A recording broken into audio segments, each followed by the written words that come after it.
Halo sahabat Quran Marum, renungan kita pada hari Senin tanggal 25 Mei 2020 akan disampaikan oleh Pastor Ferdinandus Suka, Imam Diocesan Keuskupan Sintang. Para sahabat Quran Marum, saya Pastor Ferdinandus Suka, Imam Keuskupan Sintang. Pada hari ini 25 Mei 2020 kita akan mendengar dan merenungkan bersama bacaan suci yang kita renungkan pada hari ini. Dari bacaan pertama, Kisah Para Rasul bab 19 ayat 1 sampai dengan 8, dan bacaan Injil diambil dari Injil Yohanes bab 16 ayat 29 sampai dengan 33. Mari kita dengar dan renungkan bersama. Saya akan mengambil dari Injil Yohanes. Dalam nama Bapa dan Putra dan Roh Kudus. Amin. Inilah Injil Yesus Kristus menurut Yohanes. Kata murid-muridnya, "Lihat, sekarang engkau terus terang berkata-kata dan engkau tidak memakai kiasan. Sekarang kami tahu bahwa engkau mengetahui segala sesuatu dan tidak perlu orang bertanya kepadamu. Karena itu kami percaya bahwa engkau datang dari Allah." Jawab Yesus kepada mereka, "Percayakah kamu sekarang? Lihat, saatnya datang, bahkan sudah datang, bahwa kamu dicerai-beraikan masing-masing ke tempatnya sendiri, dan kamu meninggalkan aku seorang diri. Namun aku tidak seorang diri, sebab Bapa menyertai aku. Semuanya itu kukatakan kepadamu, supaya kamu beroleh damai sejahtera dalam aku. Dalam dunia kau menderita penganiayaan, tetapi kuatkanlah hatimu, aku telah mengalahkan dunia." Demikianlah Injil Tuhan. Terpujilah Kristus. Para saudara, para sahabat Quran Marum yang terkasih, beberapa hari lalu saya menonton sebuah film yang berjudul Paul, Apostle of Christ, sebuah film yang dirilis pada tahun 2018. Dari film tersebut saya tertarik dan termenung akan sebuah dialog, selilit dialog antara Paulus dengan Mauritius. Mauritius adalah seorang kepala penjara pada zaman Kekaisaran Nero, yang mana salah satu tahanannya pada saat itu adalah Paulus. Dialog antara Paulus dan Mauritius diawali dengan sebuah pertanyaan kiasan yang ditujukan Paulus kepadanya. Paulus bertanya, "Apakah engkau pernah berlayar?" Dengan tegas, Mauritius berkata, "Ya." Dan lagi Paulus melanjutkan perkataannya, "Bagaikan dirimu melihat lautan yang luas yang ada di depanmu.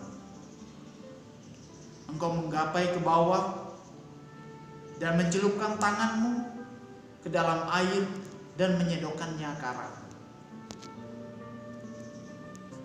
Segera air mulai merembes melalui jari jemarimu sampai tanganmu tak berisikan air lagi."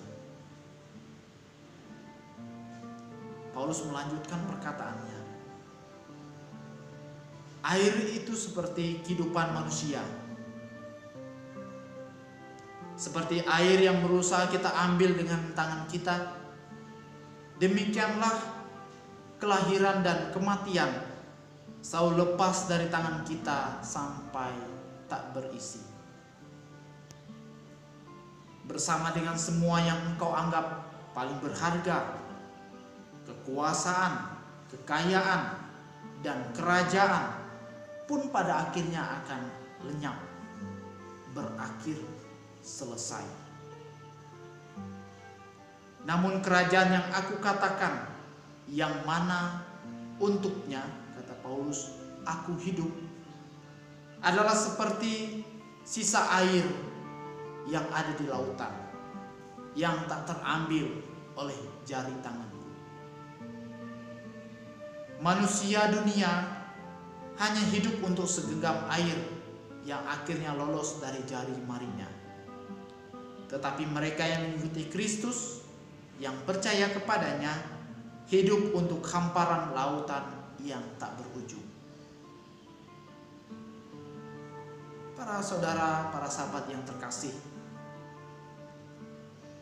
makna kepercayaan yang direnungkan dan yang dihidupi oleh Paulus bukanlah sebuah proses instan dan lahiriah. Kita tentu tahu Paulus adalah salah satu rasul besar dalam gereja. Kendati tidak hidup bersama dengan Yesus, hanya hidup dan berjumpa dengan para murid seperti Petrus dan para murid lainnya, Paulus mengalami sebuah peristiwa yang luar biasa dan mendapatkan anugerah panggilan untuk mewartakan, untuk ambil bagian menjadi rasul Yesus Kristus. Dalam perjalanannya, sembari mewartakan ke daerah-daerah pedalaman Asia yang juga kita dengarkan, kita renungkan dalam bacaan pertama, salah satu perjalanannya ke Efesus, di mana Paulus mengajar, menjadikan mereka percaya dan dibaptis dalam nama Tuhan Yesus. Perjalanan pewartaan membuat Paulus bergumul, berjuang, dan pada akhirnya Paulus menemukan inti kepercayaannya. Melalui karya-karyanya, pewartaan dan perjalanannya, Paulus menemukan keintiman relasinya dengan Tuhan. Sehingga pada akhirnya Paulus berkata, bukan aku sendiri yang hidup, melainkan Kristus sendirilah yang hidup dalam diriku. Tentunya keintiman relasi dan keutuhan ini bukan digapai dalam proses yang singkat. Paulus berjuang terus dan terus menerus. Dia menggambarkan dirinya sebagai seorang pelari yang terus berlari untuk menggapai sebuah hadiah panggilan surgawi. Perjuangan dengan penuh semangat, kesetiaan, dan komitmen akhirnya membawa Paulus pada sebuah arti dan makna yang mendalam akan kepercayaan. Hidup adalah Kristus, mati adalah keuntungan. Para saudara, para sahabat Qur'ani Marum, dalam bacaan Injil kita mendengar pertanyaan Yesus kepada para murid, percayakah kamu sekarang? Sebuah pertanyaan ini menegaskan bahwa Yesus menginginkan sebuah kepercayaan yang mendalam akan dirinya. Tidak cukup kepercayaan hanya dilandasi pada sebuah keterkaguman akan kata-kata, perawakan, dan tampilan-tampilan luar. Para murid diajak untuk menjalin relasi yang utuh dan sangat dekat dengannya. Dan kita pun semua, gereja dewasa ini, diajak untuk dekat, memiliki keintiman dengan Tuhan dalam doa-doa kita, dalam kebersamaan kita dengan orang lain, dalam kehidupan dengan alam sekitar. Pada bulan ini pun bersama dengan Maria, kita belajar untuk setia, menggali, memaknai kepercayaan kita akan Tuhan melalui peristiwa-peristiwa Rosario. Kita diajak untuk mengenal karya-karya keselamatan Allah bagi kehidupan manusia. kesetiaan Maria bersama dengan putranya, bersama dengan para murid untuk berdoa bersama, pun juga ditujukan, diarahkan kepada kita untuk bersama-sama berdoa dengan Maria, menggali dan memaknai kepercayaan kita pada Tuhan. Tentu kepercayaan adalah sebuah anugerah yang diberikan oleh Tuhan. Namun anugerah ini perlu diupayakan, diperjuangkan dan diusahakan bagi kehidupan manusia. Hal ini pula yang dinampakkan oleh Paulus dengan upaya yang penuh kesetiaan dan komitmen. Kita pun diajak untuk memiliki kesetiaan dan komitmen, sebagaimana Yesus katakan pada akhir Injil tadi. Kamu menderita karena penganiayaan dalam dunia, tetapi kuatkanlah hatimu, aku telah mengalahkan dunia.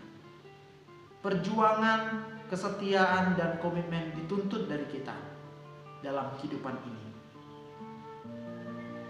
Karya penyelamatan Allah tidak selesai hanya karena Yesus terpisah dari para muridnya.